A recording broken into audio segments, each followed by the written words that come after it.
À l'approche de la présidentielle, les foyers de mécontentement se multiplient et il ne s'agit pas que de politique. Direction Gardaïa dans la vallée du Mzab. Depuis le début de l'hiver, cette ville inscrite au patrimoine mondial de l'humanité est secouée par de violents affrontements communautaires. Ils ont déjà fait une dizaine de morts. Un conflit qui jusqu'à il y a quelques jours n'avait pourtant pas l'air d'inquiéter les caciques du pouvoir à Alger. Installée ici depuis plus de 5 siècles, la communauté mozabite berbérophone et musulmane a toujours fonctionné selon ses propres rites. Et c'est justement contre cette communauté que le prédicateur Hamadash que nous avions rencontré à Alger aurait lancé une fatwa. Peut-être qu'il y en a un ou plusieurs d'entre nous qui ont dépassé les bornes. Peut-être. Mais nous sommes placés sous la tutelle de l'État. Et où est l'État? Ils n'interviennent seulement qu'une fois que tout est détruit. En face, les arabophones de la tribu des Chamba sont minoritaires mais bénéficient du capital sympathie d'une majorité d'Algériens. Et pourtant, certains éléments radicaux seraient financés par de riches familles du Golfe pour anéantir les berbérophones. Toute tentative, qu'elle se manifeste par une parole ou un acte ou une mauvaise intention de diviser les musulmans, est soutenue par le diable et ses suppôts. Retour à Alger dans un quartier huppé de la capitale. Nous faisons la connaissance d'El Hadi, un jeune homme qui à 22 ans à peine possède déjà son propre commerce. À la différence d'Amira ou de Hicham, il n'est pas en rupture avec un système qu'il a toujours plus ou moins préservé. Mais il reconnaît qu'une dose de changement ne saurait être nuisible. Comme chaque jeudi soir, veille de week-end ici, le jeune homme s'apprête à rejoindre plusieurs amis pour faire la fête.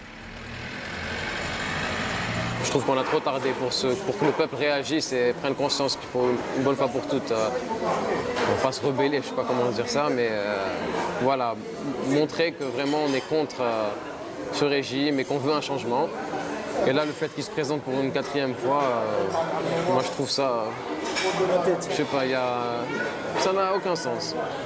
Parce que voilà, il se fait vieux. Ah, ok, on se retrouve là-bas alors dans une 20aine de minutes. Les Tchitchis, comme on les surnomme ici, représentent cette jeunesse dorée d'Algérie qui n'a plus peur de s'exhiber. Week-end ou séjour à l'étranger, Casablanca ou Paris, cette jeunesse-là reste une exception en Algérie. Dans ce milieu, les mots drogue, sexualité et alcool ne sont plus vraiment tabous.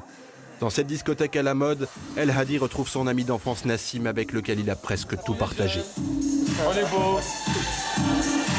On est beau, gosse, ouais. Pour tourner cette scène le plus discrètement possible et éviter les ennuis, les responsables de l'établissement avaient été prévenus de notre venue plusieurs jours à l'avance.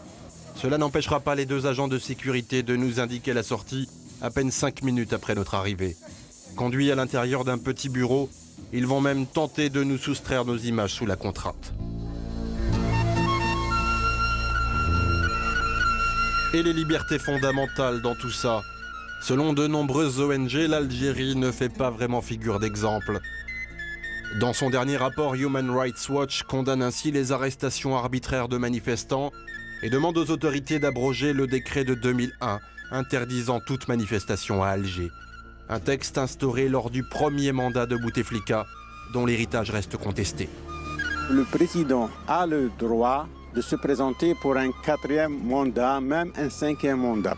Je pense qu'il est très clair qu'il est en mauvaise santé et l'Algérie a besoin d'un homme fort, en pleine capacité pour affronter les grands défis de l'heure, soit au niveau régional, soit au niveau international. Retour chez les militants de Barakat. Aujourd'hui, le noyau dur est réuni pour doter le mouvement d'une plateforme politique qui lui servira de manifeste. Lina, l'une des activistes de la première heure, se prépare à prendre la route d'Oran, où doit se tenir le procès du caricaturiste Jamel Ranem.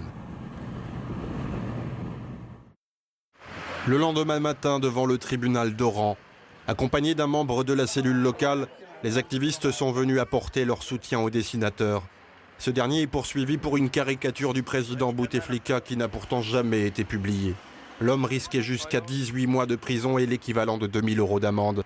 Ironie de l'histoire, c'est son directeur avec lequel il était en conflit pour des impayés de salaire qu'il a dénoncé aux autorités.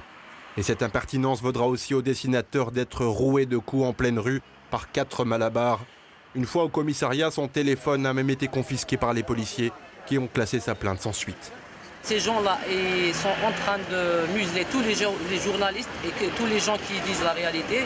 Alors que le dessin, c'est un parfait dessin qui a décrit l'état actuel du président de la République qui est inapte à être candidat au 4e mandat.